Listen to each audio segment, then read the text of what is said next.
تو اس طرح کا اگر بکرا ہے، جیسے کسی نے یہ منت مانی مثلا کہ میرا بچہ صحت مند ہو گیا تو اللہ کی رضا کے لیے میں ایک بکرا جامعۃ المدینہ فیضان مدینہ باب المدینہ میں دوں گا.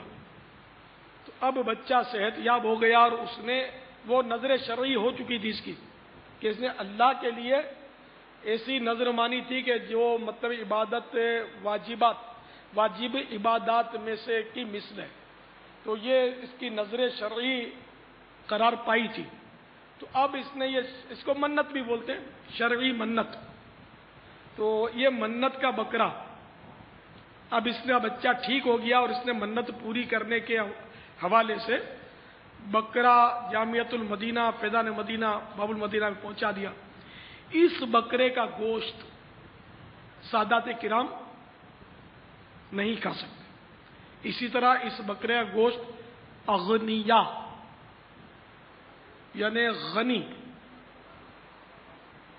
غنی وہ ہوتا ہے کہ جو صاحب نصاب ہو اور اس کی نصاب جو ہے وہ قرضے وغیرہ میں ڈوبی ہوئی بھی نہ ہو، یعنی کہ فقیر شرعی نہ ہو، وہ غنی ہوتا ہے.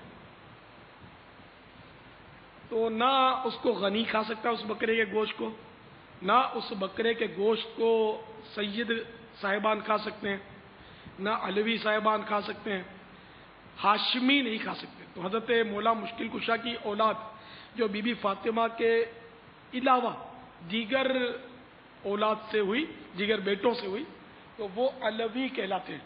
تو ہاشمی خاندان سے جو ہے، بھلے وہ سید ان مانو کر نہیں ہے لیکن ہاشمی ہے، تو وہ بھی زکوٰۃ نہیں لے سکتے اور وہ بھی اس کو نہیں کھا سکتے. تو یوں جامعات میں جو آتا ہے نا صدقہ وغیرہ، تو یہ ہم نے تو اس کا نظام اس طرح رکھا ہے کہ معلومات کر لی جائے کہ جو بکرا دینے آیا ہے وہ آیا نفلی صدقے کا ہے یا واجب صدقے کا. عوام کو یہ پتہ نہیں ہوتا کہ یہ نفلی ہے یا واجب ہے. عوام صدقے کا بکرا تو وہ کالے رنگ کا ان میں مشہور ہے، کالا بکرا دیتے ہیں صدقے میں عام طور پہ. کالا رنگ ضروری ہے نا؟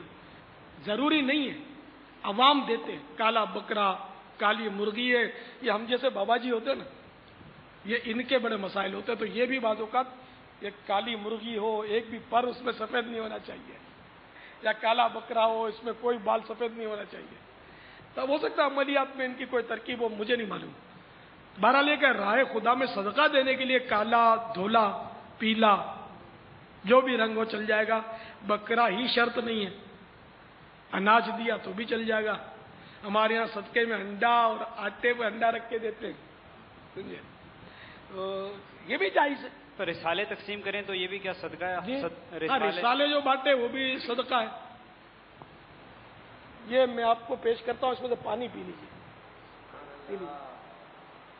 یہ میرا پانی ان کو پینے کے لیے دینا یہ صدقہ ہے. تو بعض لوگ تو صدقے کے نام سے بھڑکتے ہیں، نہیں صدقہ نہیں. مسکرا رہے ہیں آپ میرے سامنے، اضحک اللہ سنکم. تو یہ آپ کا ایک مسلمان کے سامنے مسکرانے بھی صدقہ ہے. میں بھی آپ کے سامنے مسکرا رہا ہوں، تو مجھے بھی اللہ تعالیٰ صدقے کے ثواب سے محروم نہ فرمائے. دعا تو دے دو. باپا تقبل اللہ تعالی، آمین. جب کسی مسلمان کو دیکھیں اور دیکھ کر مسکرائیں تو یہ نیت کر لی جائے. نیت کرنی ہو کہ ثواب کے لیے مسکرا رہے ہیں. بعض اوقات لوگ تنزن بھی مسکراتے ہیں، بلکہ غیبتاً بھی مسکراتے ہیں. غیبتاً ایسے کہ آپ کسی کی تعریف کرو کسی کے سامنے تو وہ مسکرائے گا کہ میں خوب جانتا ہوں، بولیں گے نہیں، خالی یہ مسکرائیں گے. تو یہ غیبتاً مسکرانا ہوا، جبکہ وہ اس کا عیب اس طرح پتہ چل جاتا ہے کہ وہ تنزن ہنس رہا ہے، مسکرا رہا ہے. تو انما الاعمال بالنیات. بعض انتقاماً مسکراتے ہیں. تو خیر، رضا الہی کے لیے مومن کی دل جوئی کی خاطر مسکرانا یہ یقیناً صدقے کے ثواب کا حقدار بناتا ہے. تو اب یہ کہ صدقہ جو واجب ہے نا، یہ تو فقراء اور مساکین کے لیے، وہ طلبہ کھائیں کہ جو فقراء اور مساکین ہیں، اساتذہ بھی نہ کھائیں اور اس کو وہ سادات بھی نہ کھائیں۔ تو اس لیے جامعات میں ہماری ترکیب یہ ہوتی ہے کہ اس سے معلومات کر لی جائے۔ اب ہم نے یہ قانون بنایا ہوا ہے، اب یہ اتنے سارے جامعات ہیں، کہیں قانون پر عمل نہ ہو تو ظاہر ہے کہ ہم کیا کر سکتے ہیں۔ تو جو جامعات کے ذمہ داران سن رہے ہیں اور یہ قانون لکھ کر دیے ہوئے ہیں، وہ چندے کے بارے میں سوال جواب میں یہ ساری باتیں موجود ہیں۔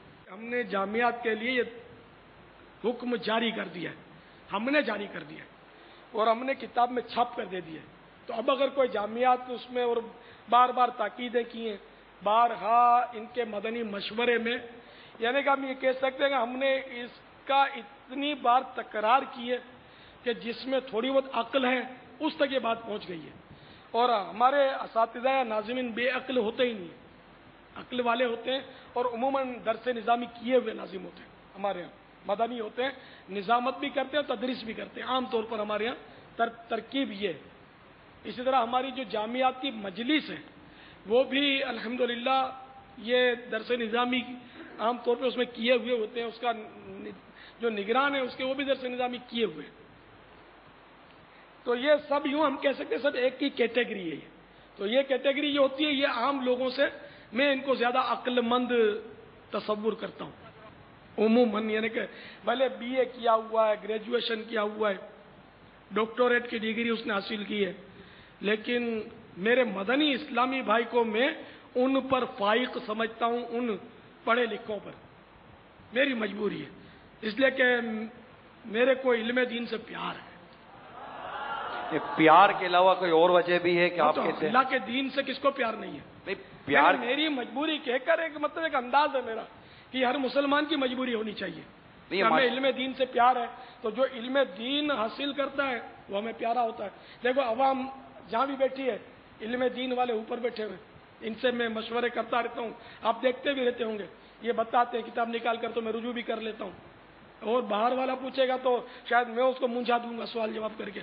مجھے پتا ہے کہ عوام جو کرتے نا اعتراضات، ان کے منطقی اعتراضات ہوتے ہیں، بعض اوقات عقل سے زیادہ سوچ لیتے ہیں تو وہ ان کو صحیح مسئلہ سمجھ میں نہیں آتا۔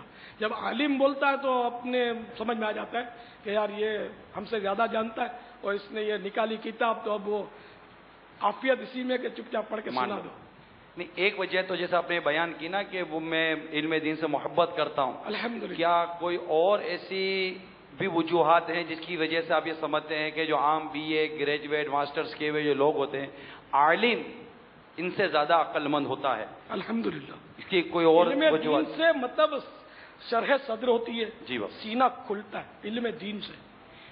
کیسا ہی بدھو ہوگا جب پڑھنے بیٹھے گا اور واقعی وہ پڑھے گا اور صحیح معنوں میں وہ پڑھتا چلا جائے گا قرآن و حدیث، جب یہ پڑھے گا نا تو انشاءاللہ اس کا شرح صدر ہو جائے گا، سینہ اس کا کھلے گا۔ یہ ایک ایسا مدنی پھول ہے کہ برکت ہر مسلمان کو یہ مدنی پھول اختیار کرنا چاہیے۔ بے شک علم دین تو مسلمان علم دین کے بغیر ہے کس کام کا؟